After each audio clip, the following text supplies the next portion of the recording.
Hello दोस्तों, dictation start होगी 3 second बाद।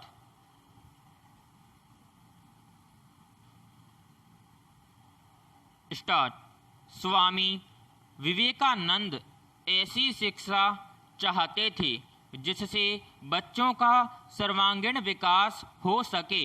बच्चों की शिक्षा का उद्देश्य उसको आत्मनिर्भर बनाकर अपने पैरों पर खड़ा करना था, न कि केवल नौकरी करना। लेकिन आज डिग्रियों का व्यापार होता है। समाज में बहुत से ऐसे लोग मिल जाते हैं जो अपने आप को तो बहुत पढ़ा लिखा मानते हैं, लेकिन उनकी हरकतों को देखकर ऐसा लगता है कि वे शिक्षित होकर भी अशिक्षित ही है। पैराग्राफ। हमारे शिक्षित कहे जाने वाले समाज में ही सबसे शर्मनाक सामाजिक बुराई कन्या भ्रूण हत्या आज भी बदस्तूर जारी है। इसके लिए अनपढ़ या गरीब लोग जिम्मेवार नहीं हैं, बल्कि कुछ पढ़े लिखे लोग भी इस वैज्ञानिक समय में रूढ़िवादी विचार में जी रहे हैं। इसी के साथ दहेज प्रथा, छुआछूत, जाति आदि सामाजिक बुराइयां सिर्फ अशिक्षित लोगों के कारण नहीं बढ़ी है, बल्कि जो लोग अपने आप को ज़्यादा पढ़े लिखे समझते हैं वे भी काफ़ी हद तक जिम्मेवार हैं। किसी लालच में आकर हर चुनाव में अपने कीमती मत को बेचने वालों का आंकड़ा शिक्षित वर्ग का भी कोई कम नहीं होगा।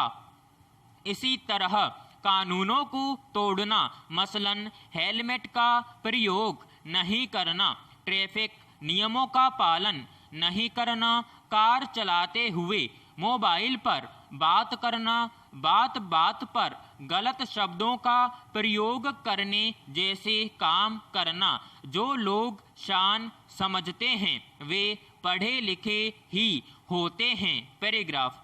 शिक्षा का मतलब यह नहीं है कि किताबों का ज्ञान, बल्कि नैतिकता और आसपास की अच्छी बातों का ज्ञान होने के साथ साथ इंसानियत का ज्ञान होना भी बहुत जरूरी है। असली पढ़ा लिखा इंसान वही समझा जाता है जिसके अंदर नैतिकता की भावना हो, समाज में अच्छी शिक्षाओं का प्रसार करे और भौतिकवाद में भी अच्छी तरह खुद जिए और लोगों को भी अच्छी तरह जीने की सलाह दे। देश की हर समस्या का हल निकालने के लिए पढ़े लिखे नागरिकों का बहुत बड़ा योगदान हो सकता है, लेकिन यह तभी संभव है जब नागरिक किताबी पढ़ाई लिखाई के साथ नैतिकता और इंसानियत का सबक भी पढ़ें। पैराग्राफ। हमारे समाज में जब भी कोई अनैतिक कार्य होता है या नौजवानों द्वारा कोई गलत रास्ता अपना लिया जाता है तो कुछ लोग उसके लिए पश्चिमी सभ्यता को दोष देते हैं। जो कोई भी अनैतिक कार्य करता है या फिर गलत रास्ता अपनाता है तो क्या उसके पास अपना दिमाग नहीं होता है जो वह गलत कामों के बुरे परिणामों के नतीजे के बारे में सोच नहीं सकता है? अगर कोई सही रास्ते पर जा रहा हो और आगे गड्ढा आ जाए तो क्या वह खुद उसमें छलांग लगाकर अपनी जिंदगी खराब कर सकता है? शायद नहीं। इसी तरह अगर पश्चिमी संस्कृति जिंदगी को पथभ्रष्ट करती है या फिर गलत दिशा की ओर ले जाती है तो लोग इसे अपनाते ही क्यों हैं? अगर सामाजिक प्रशिक्षण बेहतर हो तो पश्चिमी सभ्यता या कोई भी सभ्यता अपना जादू नहीं चला सकती है। इसलिए पश्चिमी सभ्यता को दोष देने से पहले लोगों को अपने आप को सुधारना चाहिए। पैराग्राफ। बाल श्रम बच्चों के मानसिक संतुलन, मानसिक विकार और सेहत को प्रभावित करने के साथ साथ सामाजिक और पर्यावरणीय विचार से दूर रखता है, जो बच्चे में किसी वस्तु के प्रति, समाज और परिवार के प्रति नकारात्मकता की उलझन में फंसा देता है। बाल श्रम और शोषण ने बच्चे के जीवन को बर्बाद करने का जिम्मा ले रखा है। हर बच्चे का मन करता है कि वह खेले, कूदे, पढ़े लिखे और बचपन को समझे, लेकिन गरीबी और आर्थिक तंगी उसे जीवन की हर खुशी से दूर कर देती है। बच्चा समझ नहीं पाता है कि मेरे साथ ऐसा क्यों हो रहा है। पैराग्राफ। हमारे देश में कानूनन यह कहा गया है कि 14 वर्ष से कम उम्र के बच्चे को किसी प्रकार के जोखिम भरा काम, कारखाने और खनन विभाग के क्षेत्र में रखना दंडनीय अपराध है, लेकिन शोषक वर्ग खनन क्षेत्र या जोखिम भरे कामों को करने के लिए कम पैसे में अत्यधिक काम करवाना बेहतर विकल्प के रूप में समझते हैं।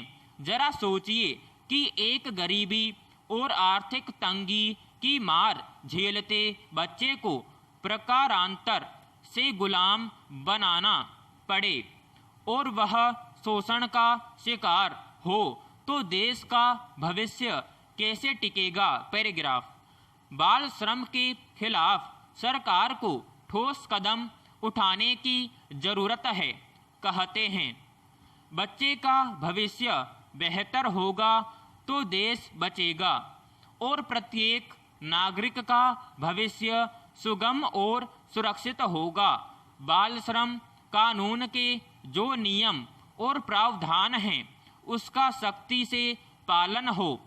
इसके साथ साथ व्यापक पैमाने पर रोजगार को बढ़ावा देने की जरूरत है ताकि कोई गरीब परिवार अपने बच्चों को बाल श्रम के जाल में झोंकने से बच सके। पैराग्राफ। सत्य परेशान हो सकता है, पराजित नहीं। यह कहावत शायद केवल किताबों में अच्छा लगता है, हकीकत में आज सत्य का गला घोंटा जा रहा है। हांगकांग में कुछ वर्ष पहले तक लगता था दुनिया का सबसे अच्छा लोकतंत्र है, व्यापार का सबसे बड़ा अड्डा है, मगर आज उसकी हालत एकदम बेचारगी वाली हो गई है। 1995 से प्रकाशित हो रहे लोकतंत्र समर्थक अखबार एप्पल डेली का 24 जून को अंतिम प्रकाशन हुआ।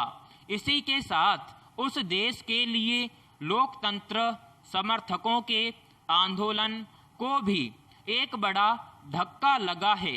चीन ने राष्ट्रीय सुरक्षा कानून वाले तीर से आजाद विचारधारा का खून कर दिया है। अब हांगकांग में लोग तो वही रहेंगे, मगर नियम चीन के लागू होंगे। जो सड़क पर प्रदर्शन करेगा उसके साथ क्या होगा कहा नहीं जा सकता। पैराग्राफ।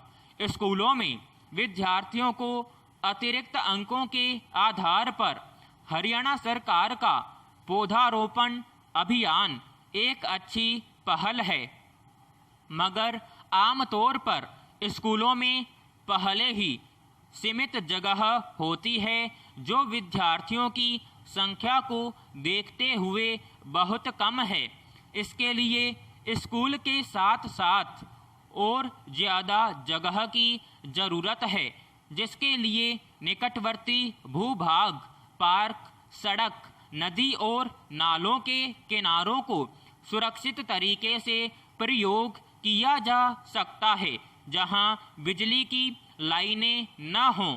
पर्यावरण संरक्षण और प्राणवायु ऑक्सीजन आज हम सभी के लिए जरूरी है। पौधारोपण पर प्रति वर्ष सरकारें बड़े बड़े वादे और घोषणाएं जरूर करती हैं, मगर उसकी असलियत सभी जानते हैं। इसलिए पौधारोपण से पहले उचित स्थान और इनके लगाने वालों और देखभाल करने वालों की सही व्यवस्था भी हो, जिससे अमूल्य समय, श्रम, धन, ऊर्जा का सही उपयोग हो सके। विराम समाप्त।